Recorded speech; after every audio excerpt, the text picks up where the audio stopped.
नमस्कार बच्चों, कहते हैं बच्चों आज हम एसिड बेस और सॉल्ट्स जो केमिस्ट्री लेसन नंबर 2 है उसका अभी तक हमने एसिड का डिस्कशन करा है। अब हम बेस का डिस्कशन करेंगे कि बेसिस क्या होते हैं।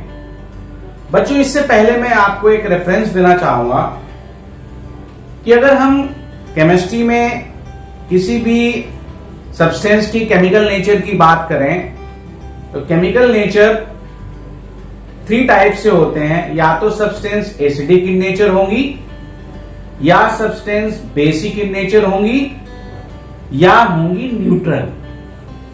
तो 3 मेन तरीके से नेचर होती हैं। स्टूडेंट्स आज हम बात करेंगे बेसिस कि आखिर बेसिस होते क्या हैं। तो bases are the substance which give hydroxide ion, जो हाइड्रोक्साइड आयन दें एक्वस सॉल्यूशन में, वो कहलाते हैं बेसिस। यानी जितने भी बेसिस हैं वो हाइड्रोक्साइड आयन देते हैं जब उनको वाटर में डिसॉल्व किया जाता है।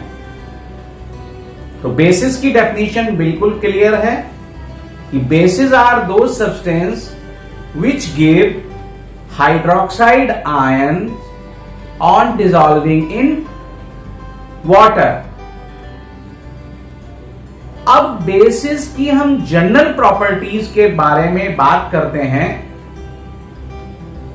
तो बच्चों बेसिस की जनरल प्रॉपर्टीज के बारे में बात करते हैं कि बेसिस जो हैं वो बिटर इन टेस्ट होते हैं, यानी स्वाद में कड़वे टाइप के होते हैं, और स्लिपरी टू टच होते हैं। अगर हम इनको टच करें तो ये स्लिपरी होते हैं। स्लिपरी का मतलब चिकने होते हैं। And they are good conductor of electricity, और इलेक्ट्रिसिटी के गुड कंडक्टर होते हैं क्योंकि ये आयोनाइज होते हैं, और जो भी चीज आयोनाइज होगी वो गुड कंडक्टर होगी। बेसिस जो हैं वो कंडक्टर तो होते ही हैं, इसके साथ साथ they turn red litmus to blue, red litmus को ब्लू में कन्वर्ट कर देते हैं। इसके अलावा बेसिस को हम कितना भी पानी डाल के हम उनका एक्वस सॉल्यूशन बना सकते हैं, यानी they can dissolve in water. तो बच्चों बेसिस की ये जनरल प्रॉपर्टीज आपने जानी। अब बेसिस की पहचान क्या है? बेसिस की पहचान है कि ये क्या करते हैं, जितने भी बेसिस हैं अगर हम उन पर रेड लिटमस डालेंगे तो वो ब्लू में कन्वर्ट कर देते हैं। इस तरीके से हम बेसिस की पहचान कर लेते हैं।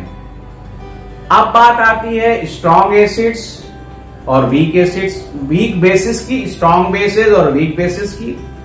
तो स्ट्रॉन्ग बेसिस वो बेस होते हैं जो कंप्लीटली हाइड्रोक्साइड आयन में आयोनाइज हो जाएं, और वीक एसिड्स वीक बेसिस वो बेसिस होते हैं, मैं बेसिस की बात कर रहा हूं, वीक बेसिस वो बेसिस होते हैं जो पार्शियली आयोनाइज होते हैं। तो यहां पर आप लिस्ट देख रहे हैं एग्जाम्पल ऑफ बेसिस की। तो बहुत सारे बेसिस हैं, जैसे magnesium hydroxide, sodium hydroxide, potassium hydroxide etcetera. अब हम बात करें पीएच वैल्यू की, तो बेसिस की पीएच वैल्यू 7 से ज्यादा होती है और 14 तक होती है। 14 वाले स्ट्रॉन्ग बेस होते हैं, 10 से आगे वाले, और 8, 9 ये वीक बेसिस होते हैं। तो इस तरीके का ये बेसिस का एक सिंपल सा इंट्रोडक्शन था जो हमने आपको दिया। हमने आज आपको जनरल प्रॉपर्टीज पढ़ाई और बेसिस की डेफिनेशन बताई और बेसिस के एग्जाम्पल बताए। मुझे उम्मीद है कि बेसिस की ये इंफॉर्मेशन आपको समझ में आ गई होगी और आप सब आसानी से बेसिस को समझ रहे होंगे। Thank you very much.